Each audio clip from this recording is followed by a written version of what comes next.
Hello, this is Socially Triggered, and I'm going to read you something that I wrote back when I was just getting into university, back in 1991.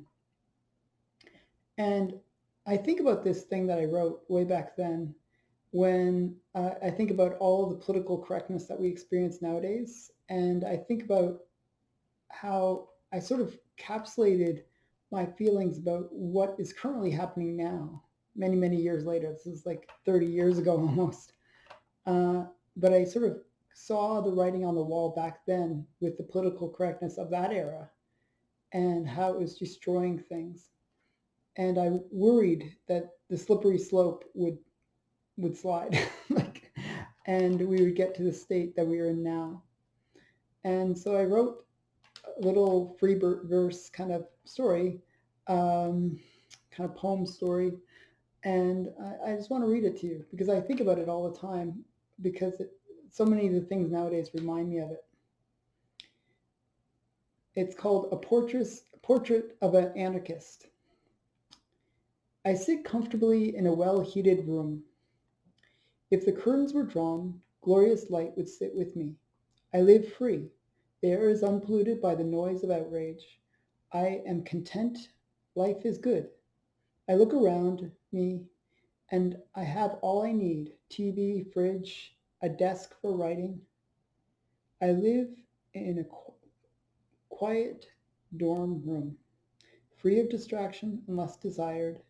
This university life was made possible by the subsidies granted from our finally, finally elected government. All the doors of opportunity are open for me now. Success is imminent. I breathe inspiration. I live with the fruit of my society. Blossomed minds awakened free also. I am equal and treated with respect of being their brother. All is nice here. All was nice here. I hate it. I love it. I live for the day when people are afraid to walk the streets at night or day. Pain and suffering are muses for my mind. I am not an anarchist. I'm corrupt. I'm a realist. Freedom is honesty. Freedom is also lies. How can you hate someone in a free society? Upon striking them, freedom has lost society. Yet, am I free? I wish to hate or love. Free societies lack emotion. Love is voted upon statistically. The ballots are collected and love is given a number. So I have to explain this because it's kind of seems a little strange. Um, but what I was kind of hinting at in the whole thing was not that I want chaos or anything like that. It was that what was happening was I could see that we were getting so much into protecting everybody back then, and it's more so even now. We called the generation bubble wrap, where people are basically overly protected, coddled, and I was experiencing that. I was sensing that we were being coddled instead of being challenged, that we weren't being actively challenged in the respect that it used to be that as humans we had to fight for our survival, and now we had created a society that has it's so simple in so many ways, so easygoing that even the slightest thing can set us off. It triggers us. So I think about that, and I think about today's society where people are just they don't realize how good they have it. And I feel like there is that anarchist in us today where we want to rebel and almost destroy the very society that made things so good. This is why you see the sort of rise of like these anti-fascists, who are these sort of kids that have lost their way, and they're just seeking they're seeking violence, and they're seeking things to destroy. They seek to blame others for their misgivings, and they're trying to say, oh, we're protectors of people and blah blah blah, and they try to cut free speech. They they try to destroy the very things that made this society great. And I think that's part of the problem, that we have gotten to a state where things are so good, so easy, that we're just we seek something. We seek that challenge. We seek that um, something to disrupt the easygoing life.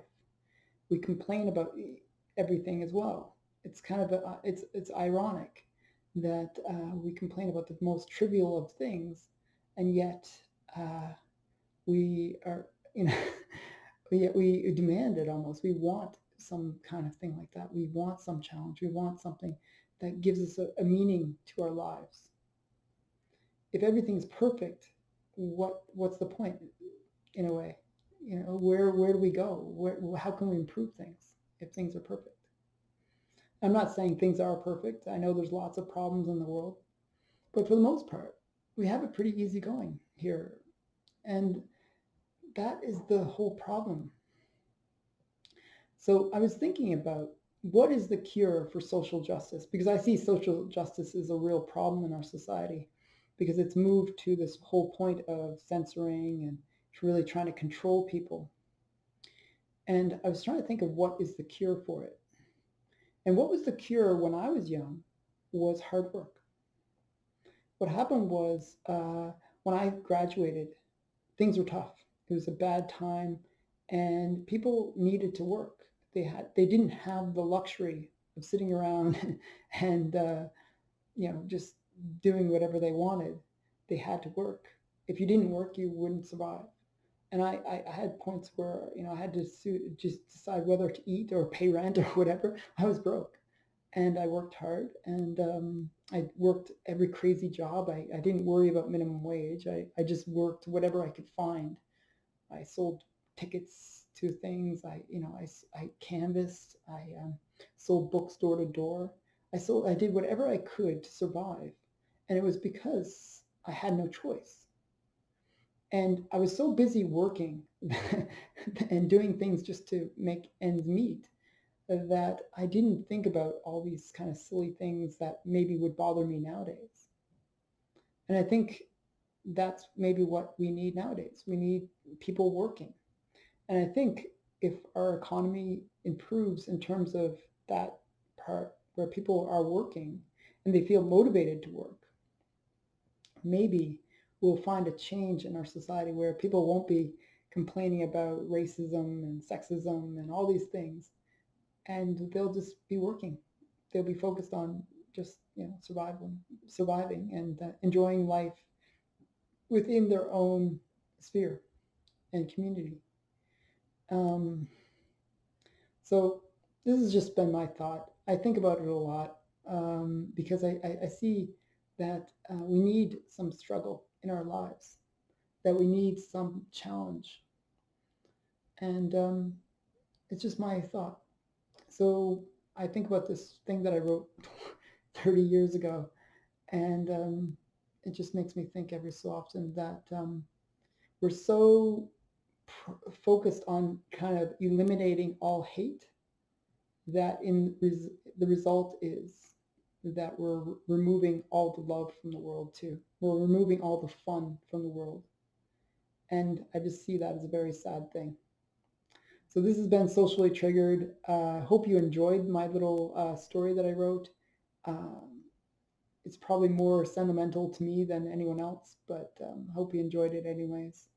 And hope you check out my other videos. Uh, and thanks for watching. Bye for now.